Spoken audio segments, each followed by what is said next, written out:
I'm planning a trip in November from Milan to Lisbon. That's about 2,500 kilometers, and I'll do that by cycling. I have few problems to solve.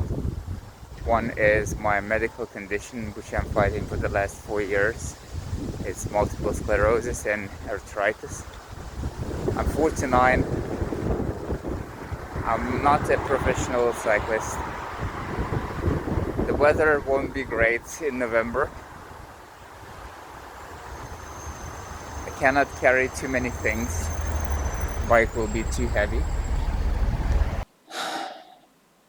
So $1 million question is, will I be able to make it from Milan to Lisbon in 10 days, either cycling or on foot, with no external support? And I'm not only taking 2 nights in hotels to wash and dry clothes, only 2 short rides on a train to charge lights, power banks, my phone to save on power.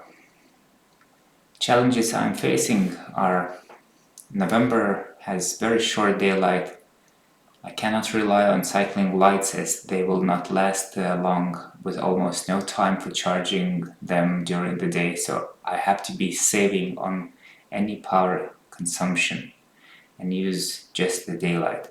And to do this, I have to be quick, very quick, because the days are short in November. It is cold in November. I have no space for warm clothing to carry with me.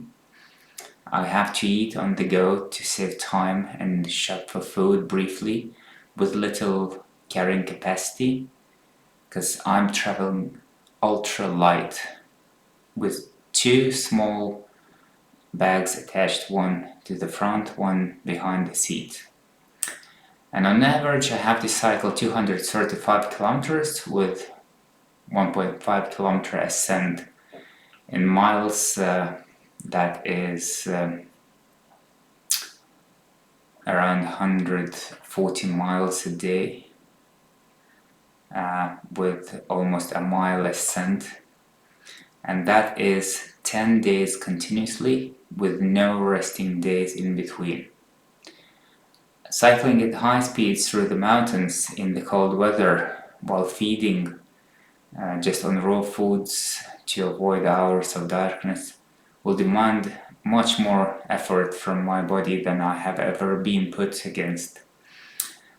And I am in my 4th year fighting multiple sclerosis with exercises, and I'm in my 2nd year of cycling. I'm cycling 1.5 years, if to be precise. MS is causing fatigue, numbness in my hands, in my toes.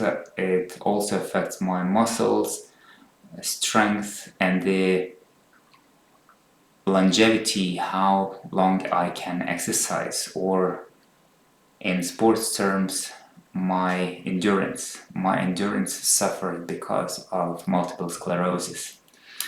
I shouldn't be able to walk, but with exercises I am able to cycle. So the question is, will I be able to make it? Having a bicycle, having been able to cycle a bit is one. To cycle 2,500 kilometers is another in 10 days.